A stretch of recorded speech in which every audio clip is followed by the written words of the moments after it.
Last Friday, to the shock of many, Abdul Razak Baginda was acquitted and discharged, pending an appeal by the prosecution. The two bodyguards now face trial. Really, there's no shred of evidence at all been presented. Nothing in court, nothing has been said. And in fact, our the Mongolian Honorary Council has come out openly to say, look, he examined all the documents and there was nothing to connect me with the Mongolian girl whatsoever. So you didn't know her? No, she did some translation work for the company? Nothing, absolutely nothing. I have not met her at all. I do not know her at all. And how can I be linked with her? But the plot thickens. Making the running on this sensational story has been Raja Petra Kamarudin. His popular Malaysia Today internet news site gets millions of hits a day. We can't talk to him. He's been arrested and jailed under the Internal Security Act. So we talked to his wife about what he's written on the Deputy Prime Minister. He's even published letters that Najib has written, signed notes Najib to the departments is concerned, you know, things like that. He's done that. So he's definitely a threat.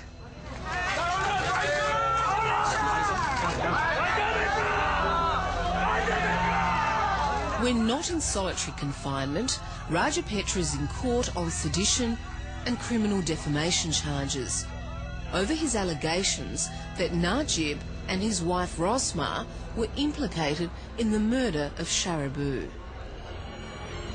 Further, in a High Court statutory declaration, Raja Petra alleges Rosmar was present when the body of Sharibu was blown up. But the man who would be Prime Minister and his wife deny the allegations, and they won't sue. I can sue him, but that's exactly what he wants. You know, if you sue somebody like him, and you know, you have to go to court, and they can exploit the situation. And I don't think it's a very a savory sort of experience to be in court, especially if you're occupying a high position in government. Instead, Najib Razak, the man destined for the highest political office in Malaysia, has sworn his innocence at the mosque. Atas nama Allah, wallahi wa billahi wa tallahi, bahawa saya tidak terlibat dan saya tidak mengenali perempuan Mongolia yang dituduh sewenang-wenangnya oleh pihak yang tertuju.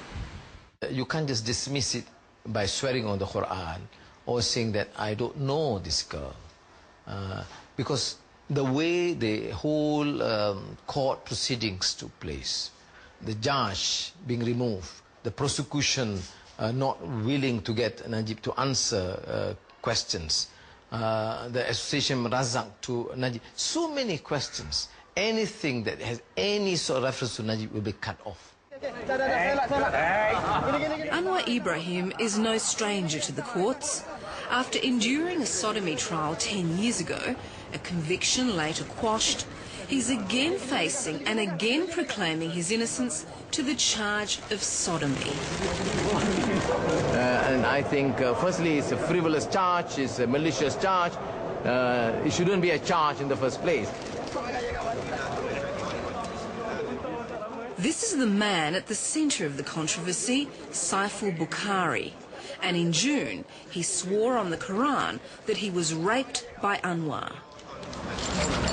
Wallahi wa billahi wa tallahi, saya bersumpah bahawa saya telah diliwat oleh Datuk Anwar Ibrahim pada 26 hari bulan 8 hari bulan 6 tahun 2008. Jika saya berdusta atas pengakuan ini, maka saya berdusta terhadap Allah dan saya sanggup menerima azab, laknat dan kutukan daripada Allah hingga ke kiamat. Allahu Akbar. Now, I'm a practicing Muslim. I don't treat the Quran as a political weapon. You do make a mockery of religion.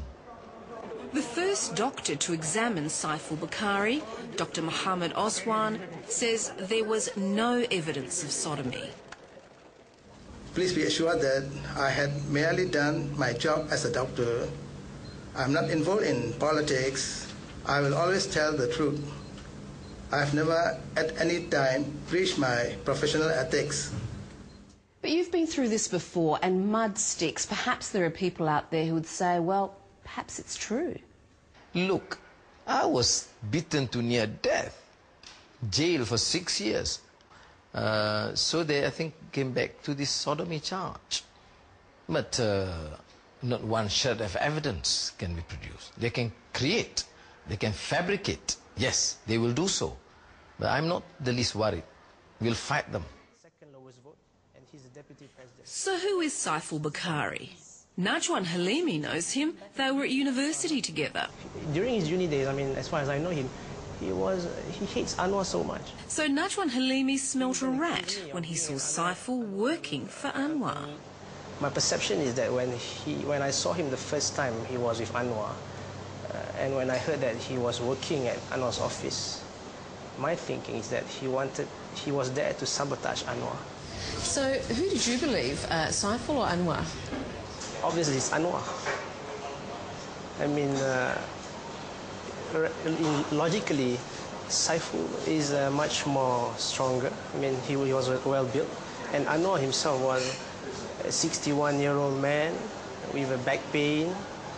And he just arrived from Mecca performing his pilgrimage. And it doesn't make sense that he would commit such this offense. And here's Saiful Bukhari in the Deputy Prime Minister's office with Najib Razak's aide. It is in evidence that this man went to see Najib, discussed the issue. He is in the payroll of Najib's staff. He was planted there as one of the volunteers in my small establishment during the height of the electoral campaign. And it was all, it cannot be serious coincidences. Yes, Saiful came around asking for a scholarship. He met one of my staff, and he took pictures of with other ministers. I mean, he was a student looking for support from the government. So what's wrong with that? Does it mean that there is some part of political conspiracy? Because Saiful was somebody who was hired by Anwar personally.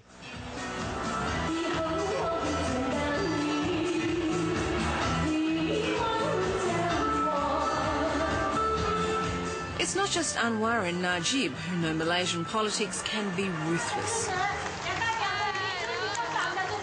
Just ask one of the country's most popular politicians. Teresa Koch is free after spending a week in solitary confinement, detained under the ISA, the Internal Security Act, for inciting racial and religious conflict. Teresa Koch won both a state and a federal seat, making her a hero to her ethnic Chinese supporters, but the enemy in the eyes of extreme Malays. All this comes from the Malays in the ruling parties feeling very unsafe or insecure. I should also say that Selangor is the most advanced state in Malaysia. They never expected that they could have lost Selangor state to the opposition parties. And they try to play the kind of racial and religious issue to try to win back the Malay support.